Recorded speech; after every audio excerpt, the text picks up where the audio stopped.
Bonjour à tous et bienvenue pour cette toute nouvelle vidéo, j'espère que vous allez bien. Aujourd'hui on va parler du 4e épisode de la 2e saison de The Mandalorian. Cet épisode a pour titre Le Siège, il a été réalisé par Carl Weathers, qu'on a pu voir dans Rocky, le fameux Apollo Grid, mais aussi dans Predator premier du nom. L'épisode dure une trentaine de minutes, mais ça maintenant on a l'habitude. Donc on retrouve Mando qui doit se rendre sur Corvus pour y emmener l'enfant à Ahsoka. Mais comme je l'avais prévu, ça va pas se passer vraiment comme ça. Le Razor Quest étant très endommagé, Mando doit s'arrêter pour faire réparer le vaisseau. Et pour ça, il va faire une escale sur une planète qu'on connaît bien, puisqu'il s'agit de Nevarro, planète qu'on a déjà vue dans la première saison. On va d'ailleurs y retrouver deux personnages qu'on connaît bien aussi, Cara Dune et Karga. Alors on y apprend que Cara est devenue Marshal, et que Karga, lui, s'occupe plus de la paperasse. Ils ont bien bossé tous les deux, et maintenant la planète est prospère. Enfin, pas totalement. Donc forcément, pendant les réparations, Karga va lui demander de l'aide, la petite mission de l'épisode, quoi. Il lui apprend qu'il y a encore une base de l'Empire toujours active sur la planète Nevarro, et ça, c'est pas dans les plans de Karga, qui ne souhaite vraiment plus avoir de troupes de l'Empire sur sa planète. Pour cela, ils vont être aidés d'un personnage qu'on a déjà vu aussi dans la première saison et même dans le tout premier épisode. Et oui, vous vous souvenez de lui qui a été pris au piège dans la carbonite. Alors bon, son retour, il n'apporte pas grand chose à l'épisode, je comprends pas vraiment, mais bon, il est là et il nous fait un petit peu rigoler. Mando laisse l'enfant dans une école le temps de la mission, ce qui nous donne une petite scène où l'enfant, qui a toujours la dalle, pique des gâteaux, alors des sortes d'Oreo, voire des macarons bleus, à son voisin en utilisant la force. Mais bref, à bord d'un speeder, ils se rendent à la base et y pénètrent. En mode furtif à l'intérieur, ils arrivent à déclencher une montée de lave qui va faire exploser la base. En s'échappant, ils vont tomber sur des troupes de Stormtroopers, ce qui va nous donner quelques petites scènes d'action. Bon, même si les Stormtroopers, vous savez, ils sont pas très adroits. Et là, ils vont tomber sur une chose extrêmement intéressante, enfin du moins qui va faire à mon avis beaucoup parler.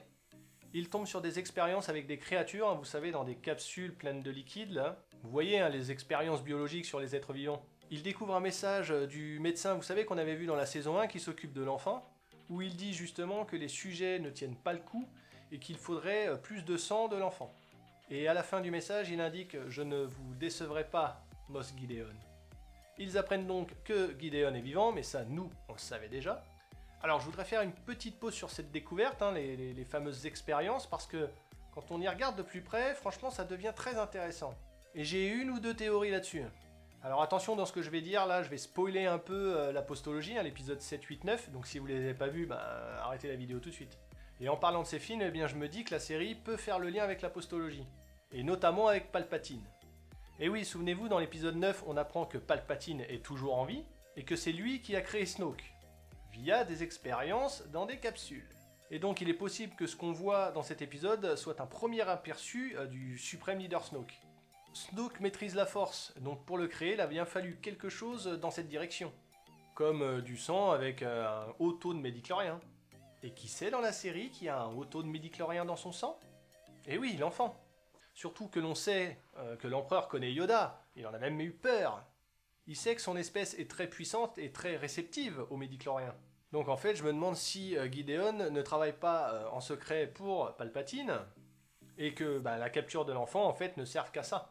Alors bon, j'ai appris il n'y a pas si longtemps que ça, que dans l'univers étendu de Star Wars, Palpatine a créé Snoke bien avant les événements de The Mandalorian, puisqu'il l'a fait au moment de l'épisode 6.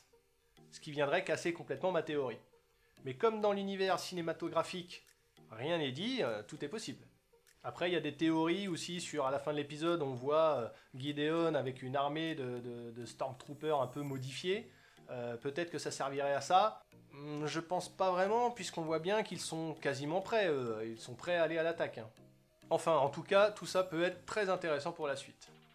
Pour en revenir à l'épisode, ils arrivent à s'échapper de la base. S'enchaîne une course-poursuite avec des motojets. Encore. Continue avec des T-Fighters, et ça, ces vaisseaux-là, ce bruit, c'est mythique, on va pas se le cacher. Mais ces derniers se font détruire par le vaisseau de Mando, qui l'a récupéré juste avant. L'épisode se termine par le départ de Mando, qui reprend sa quête originale, c'est-à-dire rejoindre Ahsoka. Enfin, pas tout à fait, parce qu'on a quand même le droit à une scène qui aurait pu être une scène post-générique. On apprend qu'un des mécanos qui a réparé le vaisseau, bien en fait, travaille pour l'Empire, et plus précisément pour Gideon, et qu'il y a installé un tracker. Et donc forcément, l'Empire va savoir où se dirige Mando.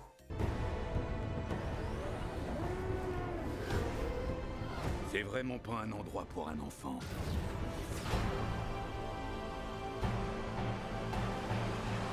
Alors, on a encore un très bon épisode de la saga Star Wars, hein. On y retrouve tous les codes du Space Opera. C'est pas mon épisode préféré de la saison, mais c'est quand même très bon. L'histoire, mine de rien, avance quand même. On sait que Mando va être suivi à la trace par l'Empire, et donc à son rendez-vous à Ahsoka, ça risque d'être intéressant. Surtout avec l'armée toute neuve de Gideon. Bref, encore un épisode de transition, mais qui fait quand même le taf. Ce que je peux dire aussi, c'est que je pense que vous l'avez remarqué pour tous ceux qui ont regardé la bande-annonce des millions de fois comme moi avant la sortie de la saison, eh bien la bande-annonce reprend l'intégralité de ces 4 épisodes, ce qui veut dire que les 4 prochains, eh bien on n'a aucune image. Et là, la hype, elle monte encore plus. Voilà, c'est tout pour cette vidéo, j'espère qu'elle vous aura plu, si c'est le cas, n'hésitez pas à lâcher le pouce en l'air, à laisser des commentaires, savoir si vous avez vous-même aimé l'épisode et si vous avez des théories sur cet épisode. On partage la vidéo, on me suit sur les réseaux sociaux. Moi je vous dis à la semaine prochaine pour l'épisode que tout le monde attend.